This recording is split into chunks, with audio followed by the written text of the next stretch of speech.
Shipping ESG Investing Panel. It's a strong ESG platform, a competitive advantage from a commercial and capital allocation perspective. 2020 marked somewhat the beginning of a longer journey as the industry sets out to meet the new challenge of decarbonization. This panel is assembled to discuss changing regulatory environment and strategies to make shipping more sustainable from an operating point of view.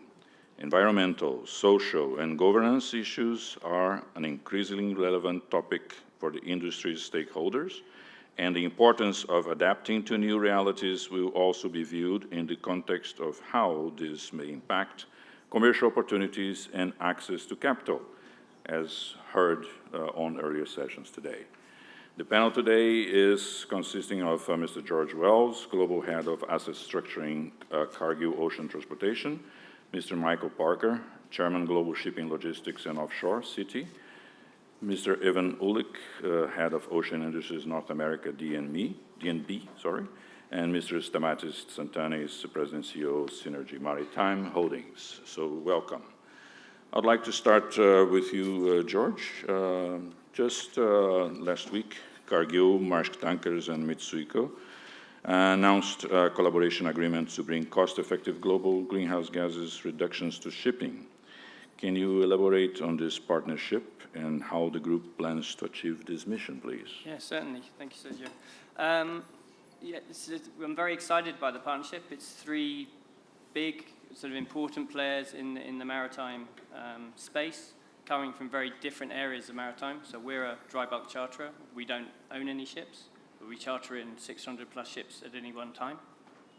And Mitsui, who is obviously a huge global Japanese trading house and have touch points in many different areas of maritime, and Maersk Tankers, who are mainly involved in the product tanker market.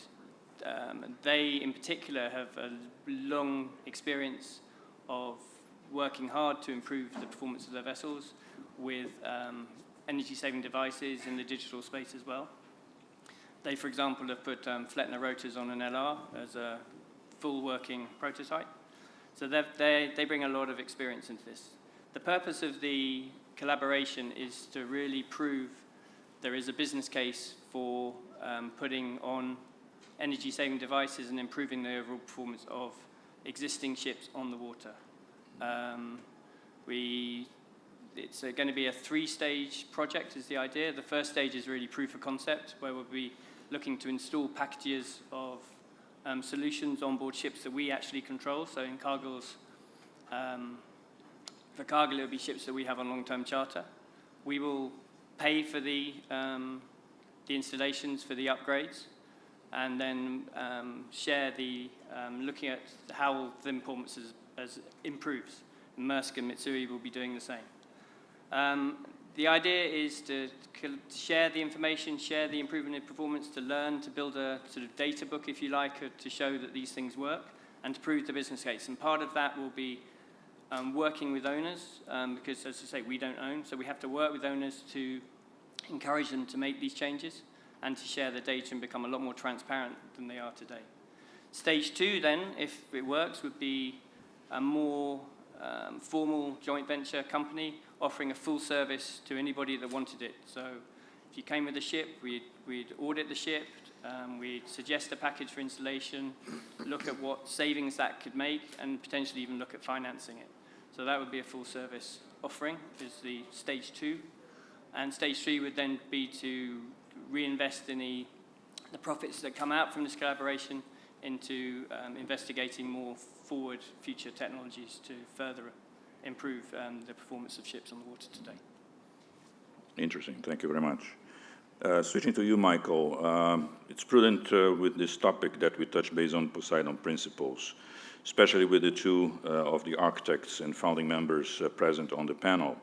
Can you please briefly explain the underlying ideas that guide the Poseidon principles and why they are necessary for the future of the maritime shipping industry? Thank you, Sergio. I think I should say probably three, although George, being a ship owner and charterer, is not a signatory, and that was because in the end we split forces between the banks and the owners, if you like. Cargill was a very active member of our drafting committee, and I think the point there is this was not just the banks, it ended up being the banks. The Charter has played an important role, and owners, and Hugo de Stoop, particularly also from an owning side, was a very active member of the drafting committee. And the point really about that is we wanted to come up with something that lenders and borrowers, if you like, align around. So it's very important the Poseidon Principles are not seen as the lenders to the industry in any sense being hostile to our clients. Absolutely not. We want to do this in partnership. As I mentioned earlier downstairs, this originated from the G20 and Financial Stability Board work by Mark Carney and Michael Bloomberg on the Task Force for Climate Finance Disclosure. And I think that was us as shipping lenders getting ahead of the curve, frankly, because we also felt some sort of responsibility as banks to the industry. Shipping is, I hate to use the word unique, but I think it is unique in the banks being the primary capital providers to this industry. And all of us have experienced some degree of stress in the last 10 years, but neither DNB nor Citi has blown itself up, unlike many of our former competitors or indeed recovered competitors. And so to some extent what we were trying to do, I think, as lenders is to recognize the responsibility implicitly we may have had for creating some of the problems in the past, but also showing some leadership around how we can take the role we play as primary capital providers for the industry to what is clearly an important agenda for the future. And two key reasons. One is shipping being excluded from the national targets in the Paris Climate Agreement is treated globally. It is a global industry. How we finance it is consistent, broadly speaking, globally around the world. So in that sense, we can support a global regulator, which no other industry has. And so aligning ourselves with the IMO and their decision in April 18 to set this 50% cut in GHG emissions from 2008 gives us something to manage our portfolios too. What I would say, though, and then I'll stop, is the regulators are now looking at the Poseidon Principles as a model for other industries, i.e. banking regulators now want to put climate change at the forefront of the business decisions, not auditing us 3 years after the event of the business we did, but regulating us, if you like, and reviewing our business decisions as we make them today. And so I think that is the important change that is going on today. And the UN Climate Action Summit a few weeks ago, clearly gave evidence of companies and industry coming together on many things. So what we are doing as a group of banks is working hand in hand with our clients, is signaling the target of decarbonizing the shipping industry, because it is needed by the world. It is needed if global trade is to continue. If you believe in trade taking people out of poverty, the shipping industry has a key role to play. And I think the other thing that I will stop is this truly is the shipping industry's renaissance. The way the shipping industry responds to this in partnership with people like George, the cargo owners, is actually going to lead to a very different and thriving industry as this transition takes place. Thank you. Ewan, would you like to comment on that, on your views on the Poseidon Principles, and how do you think this will impact shipping industry speeding its compliance with decarbonization goals? Sure, and I actually must take my hat off to Michael and Citi here, because they provided so much of the thought leadership around the Poseidon Principles. I look at it in a very basic way, which is you have to start with a baseline. You have to understand the baseline emissions of all of the vessels within the dozen or so participants or signatories to the Poseidon Principles as a baseline of measurement around emissions, for you to be able in any sensible way to be able to understand how to reduce emissions over time. So for me, it's just a very pragmatic and very thoughtful way of understanding the totality of the industry's emissions as a way to find a pathway towards decarbonization. And make no mistake here of what the ultimate goal is. I think the ultimate goal, just to make the obvious statement is to reduce the overall carbon footprint of the industry, which all industries that are responsible to humanity and this planet need to embrace and do. And I think, aviation is no different, packaging is no different. All of these industries need to come out of the shadows and embrace the carbon footprint as a means to create a better planet for our future. The second part of your question was how will this kind of impact the industry speeding towards compliance? Again, I offer it as one way to truly understand the baseline of emissions, but these are all incremental steps over time. If you read Cargill's 2018 sustainability report, they have a number of things that they highlight as actions that can be taken right now, and then they have kind of a separate session on next steps. And I think the actions right now are very much around the margins and very indicative of, I think we're in the early innings of this decarbonization drive. But if you look at what Cargill says as their next steps, it's really around finding new technologies and new vessel designs that allow for the shipping industry truly to be carbon neutral or carbon at a net zero level. And I think that's where ultimately my hope is the Poseidon Principles take us, is establishing a baseline for a healthier, more decarbonized fleet in the future. Thank you. To Stamatis, Synergy has a close cooperation with Cargill in the context of environmental regulations. Can you describe to us the nature of this cooperation and its benefits for both parties, please? Yes, thank you. Before I answer your question, Sergio, I would like to say that Synergy was actually a pioneer in that field. We were the first Greek company to participate in the American Bureau of Shipping's feasibility study for the scrubbers back in, I think, 2015 or 16. So we're very conscious and very sensitive about the overall matter.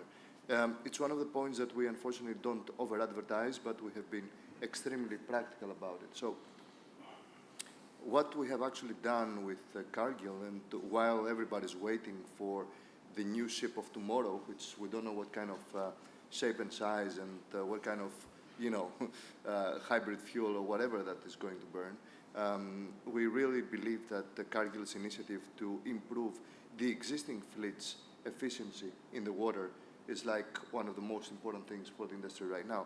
And for us, we participate in the whole process. We're implementing all these ideas which we co-developed together with Cargill.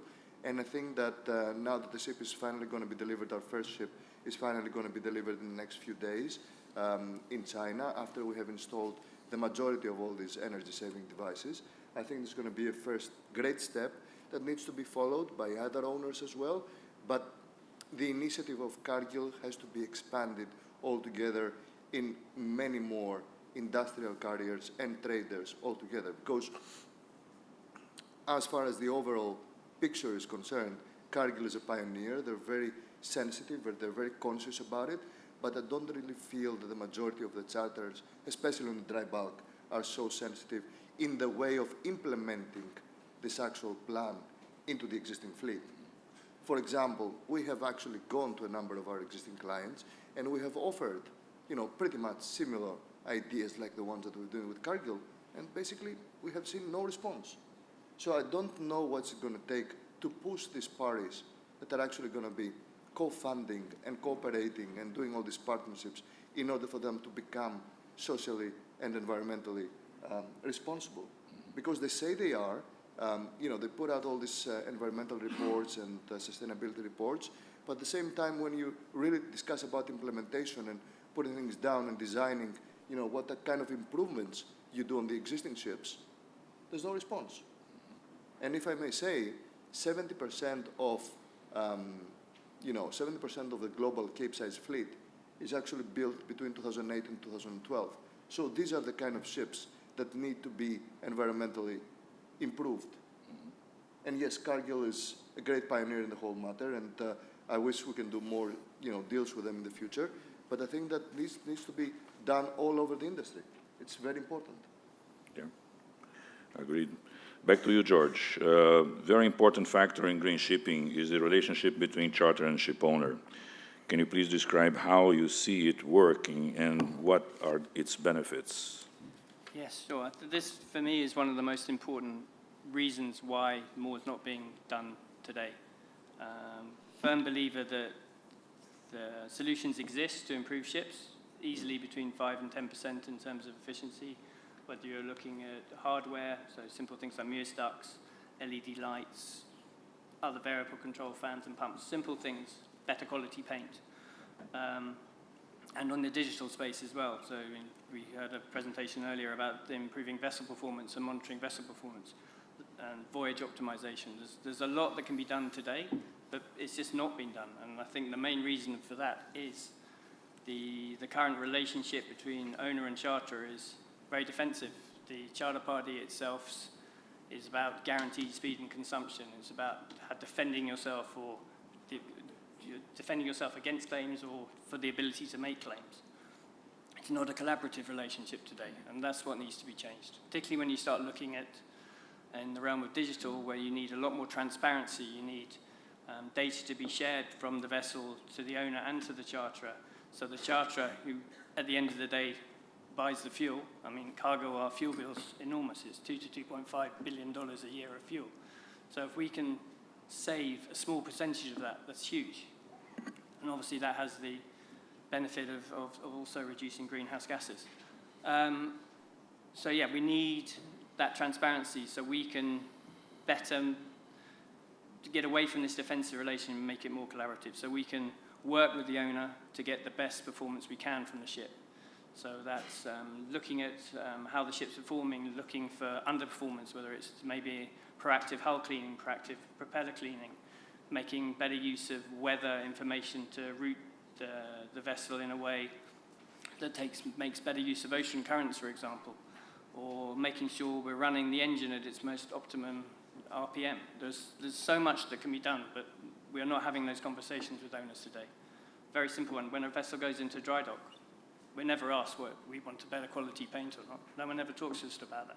It's ridiculous. It has a big impact on the way the vessel performs for us, and we want to be involved in those conversations. Mr. Matos would like to complement? Yes. Well, we just finished installing all these nice devices that George just mentioned with a huge success so far. I think that the testing phase is going to be in the next 10 days, so we will know exactly what it is. But I think that the overall efficiency on this first pilot ship that we've done may exceed 10% altogether. But on top of all that, we are actually helping an artificial intelligence company to develop, they have already developed a platform, but they will actually improve their existing platform in the way that they monitor the ship altogether. And it's not, the usual weather-related and route optimization, but it's also artificial intelligence, which means that they monitor certain components of the ship in a very high-level way in order to be as proactive as possible, in the repairs, maintenance, the fuel consumption, and at the end of the day, the carbon emissions in the environment. Thank you. Michael, $1 million question. How far are banks willing to go to ensure decarbonization goals are met within the maritime space? Does it pertain only to vessels' new buildings or retrofitting? What happens to older vessels if they do not conform with the standards?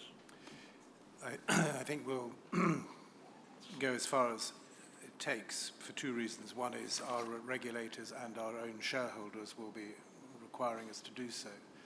But I think putting this in some sort of context, on the 23rd of September, the Getting to Zero Emissions Coalition was launched at the UN around a goal of getting an emissions-free vessel on the water by 2030, because that is the view that if you're going to meet the 2050 target, we need to see the new type of technology, maritime vessel, if you like, deployed in global trade. And we're not talking about a small automated vessel, we're talking about a Cape size or equivalent size in some other trade container or whatever. So there is a need to get on and do that. And I think what has happened to date, and by the way, that particular initiative was highlighted by the UN Secretary General in his closing remarks as a great initiative by industry and the maritime sector around looking to reach the objective that he set, the UN has set through the climate change, not just Paris, but also the future.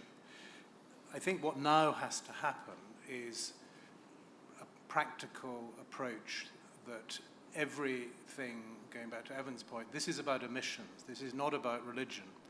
And it's very important that the extremists on both sides, so the advocates of slow steaming, who all they want to do is to build more ships and create more emissions in the shipbuilding industry, that is not a solution. It may be part of reducing emissions in the short term, but it's not a solution. Equally, I'm expressing a personal view here, those who advocate no gas, I think are just being unrealistic. Gas is clearly a transition fuel and will need to be alongside whatever new fuels are developed. So we need practical considerations. Now, the issue about where we draw the line, and I'm on the working group of the Climate Bond Initiative looking at this for trying to define real green in the bond market. And by the way, scrubbers, who would have invented a scrubber today in the light of everything we now know? And I'll come back to that point maybe. So defining what is green is important for investors being willing to invest. The advantage I referred to earlier of shipping being global and essentially the emissions being counted from when the ship is being delivered does avoid this issue of the shipyard. And I think George makes a very important point. It also came up in a number of conferences during London International Shipping Week, which is if the existing fleet can be extended in terms of its life with lower emissions, that has to be better overall than building new ships with old technology. And I think there needs to be much more focus around that. And I think in this Getting to Zero coalition work, that should be one of the features. So i.e. Cargill will actually insist on owners deploying some of the new technology in order to get the ship employed. The reason for that, the banks won't lend money against that ship unless it has that technology. So as I said earlier, we're not introducing, as the Poseidon Principle signatories, new covenants other than please give us the information we need to count the emissions. But it is quite possible that the pressure from the charterers or the cargo owners will start to force many different solutions that will end up lowering emissions. And I think this blurring of the edges between shipbuilding, which is part of national count in emissions, and shipping, which is separate and global, I think will have to be in effect blurred in order to make sure that the world fleet is not scrapped earlier. This is very important. When we have looked hypothetically at implementing the Poseidon Principles, and it was not Citi, it was another bank who will remain nameless, who before signing it, their management asked them to assess the emissions of their portfolio using roughly the information that we will expect to use in 2020. The issue for them and that bank's portfolio was nothing to do with age. It was to do with how the ship was operated. And I think that's a very key point. So I'm sure, as Evan said, the reason we've stuck with emissions is because that's the IMO target. We may add other things to the Poseidon Principles in due course, but I think we've got to think of all the ways you can reduce emissions. And I think to answer really the question you asked Sergio at the beginning is, I think the banks will be very proactive in supporting initiatives such as Cargill has proposed in order to say we will finance those things that reduce emissions because it will help our portfolios be aligned to the IMO. So it isn't, whilst new technologies will be important, we know that will take a few years before they're really coming in. It's how do you start lowering emissions today and not just by slow steaming. And so all the ideas around that, the banks ought to be supportive of. Good to hear. Evan, changing a little bit the application, we're talking about the ships itself, but from a banking financial perspective, do the Poseidon Principles set out any framework for lending to non-vessels projects such as research and development, new technologies applied to shipping, for example? I think anytime a banker hears, talk of new technologies, it's an immediate red flag situation. I think overall, new technology is something that gives you a pause, and I think, broadly speaking, new technology is generally in the realm of equity from a financing perspective rather than a debt provider. Again, if you listen to, I think, what Michael has espoused on, which is the crux of what the Poseidon Principles is all about, is really a measurement and management, creating a baseline for emissions over time. That has broader ramifications for the industry, just organically through being more conscious of these very important issues for society around how we can decarbonize, how we can fight global, climate change. I mean, these are the real issues that we're trying to get at here. From a DNB perspective, if we are evaluating a project or we're thinking about providing capital to an owner, you will get, I would say, a double gold star, or you will get lubrication throughout the capital deployment process if there's evidence that that owner is taking these ESG issues and really embracing them.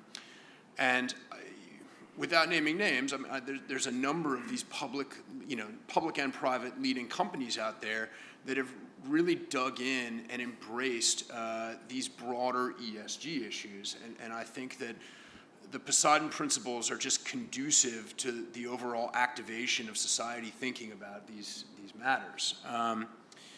Again, I would just say that, in my opinion, the best run, the best managed companies out there are the ones that are going to embrace these type of corporate governance ESG issues. I think their securities are going to perform better. I think they're going to return greater capital to their owners.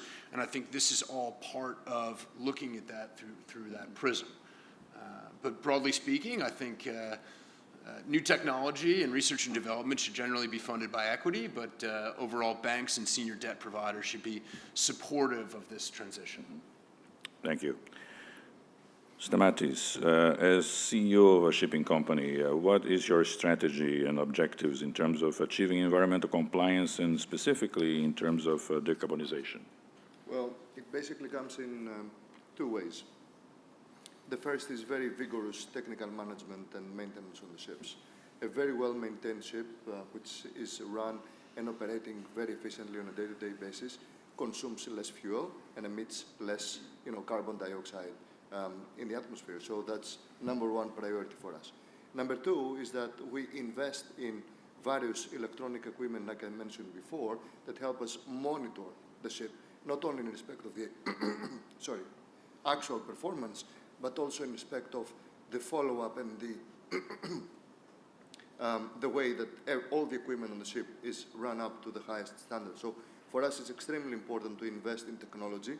We are one of the first pioneering companies out there that installed broadband on board of our ships, not only to make our, the lives of our crew members better, but also to get real-time reports at any given second from the ship on all the possible machinery and equipment. So for us, even though we don't really operate in a highly sophisticated ship, I mean, the Capesize is not like the most sophisticated ship out there, there are so many ways that you can improve the day-to-day operations and technical management that actually make a huge difference. Because if you have real-time information coming from the ship, if the ship is actually very well maintained, if the paint is great, if the the various equipment and machinery has been properly run ahead of its cycle, that actually produces much better results. Mm-hmm. Thank you. Question to all of you, simple, but not so simple answer. What do each of you see as the biggest challenges to achieving our decarbonization goals? George? Yeah, it's simple sounding and not, you're right, very difficult to answer. If we're talking really getting to zero, I think the main issues today are, one, we don't know which technology is going to win out. The required investment is huge. It's not just a shipping issue, it's a whole supply chain problem. So it's not something we as a shipping industry alone can solve. We need to bring in a lot of other stakeholders, including oil majors, bunker suppliers, government agencies. It's a big, wider problem than that. I think obviously the other big issue today is none of the proposed solutions are economically viable today. The alternative of burning Hydrocarbons is just too cheap. There's no cost for the polluting nature of the fuel we use today.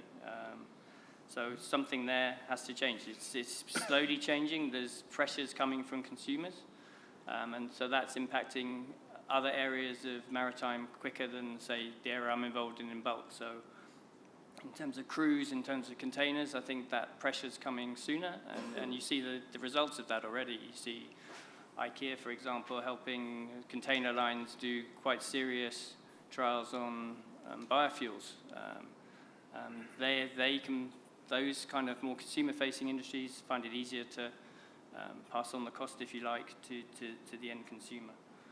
So I think we need a combination of carrots and sticks to help us move forward. The kind of sticks, you're going to have pressure from society, you're going to need regulation of some sort. Ideally, it'd be better if that regulation came from within shipping. So, for example, if there was a cost for pollution, if you want to call it that, that remained within shipping, got reinvested in shipping for the benefit of research, development, and deployment of these new technologies. Finances, obviously, they can be both a carrot and a stick, I guess.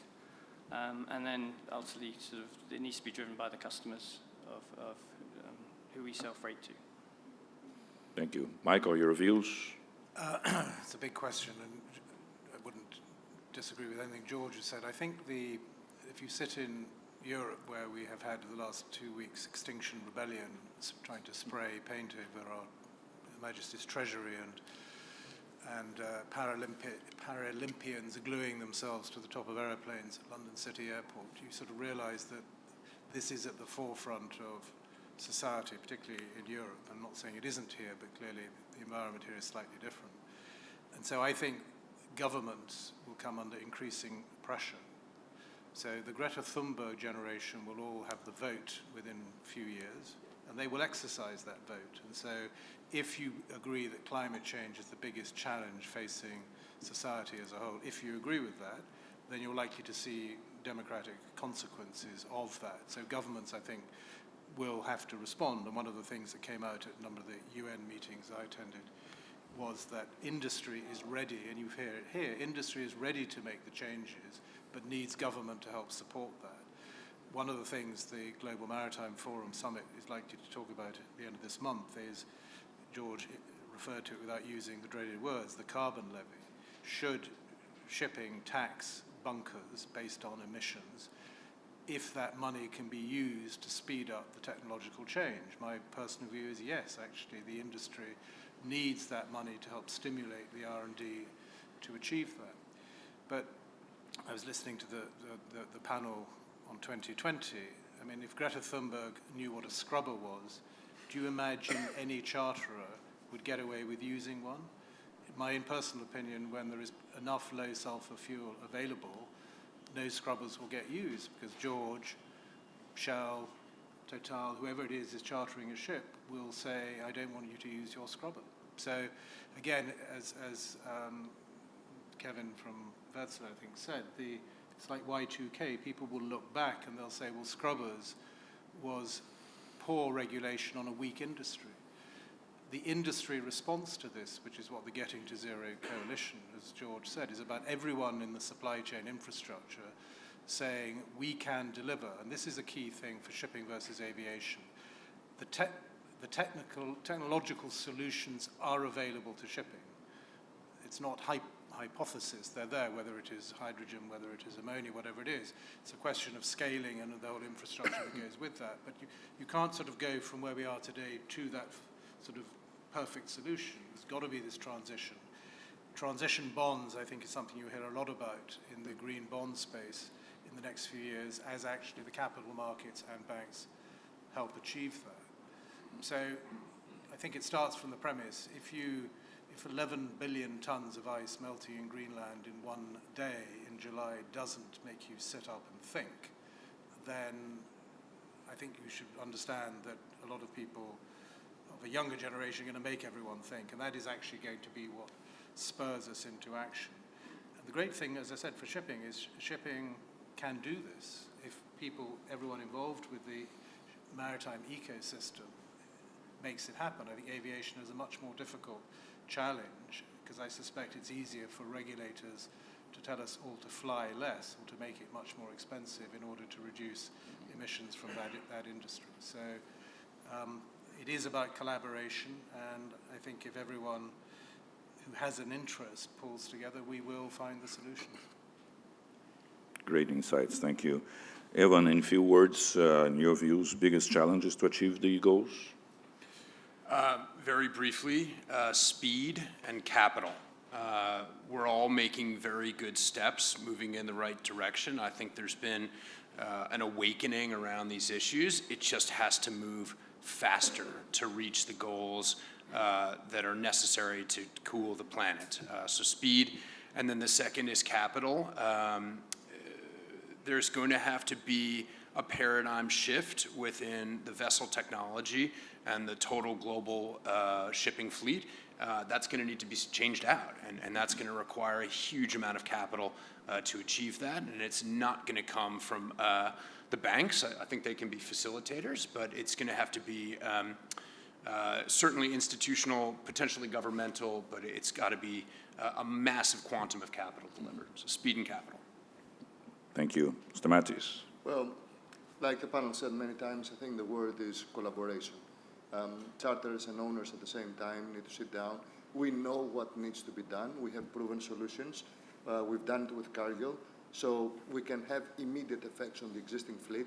We're talking about billions of tons of carbon dioxide that can be reduced on an annual basis immediately if people have the willingness to do that. So, you know, you have thousands of ships stopping to install scrubbers. Why don't you do the energy saving device at the same time? You know, you're actually increasing the carbon footprint just by installing the scrubber itself. So, you know, you need to have the counterbalance of that and actually improve the efficiency. So collaboration is, I think, the key word here. Thank you very much. And, well, unfortunately, we started a little bit late, and lunch cannot wait too long. Very interesting topic. I'm very glad to see that stakeholders are going in that direction, and hopefully more will join soon. So thank you all, and help me in giving a hand to the panel.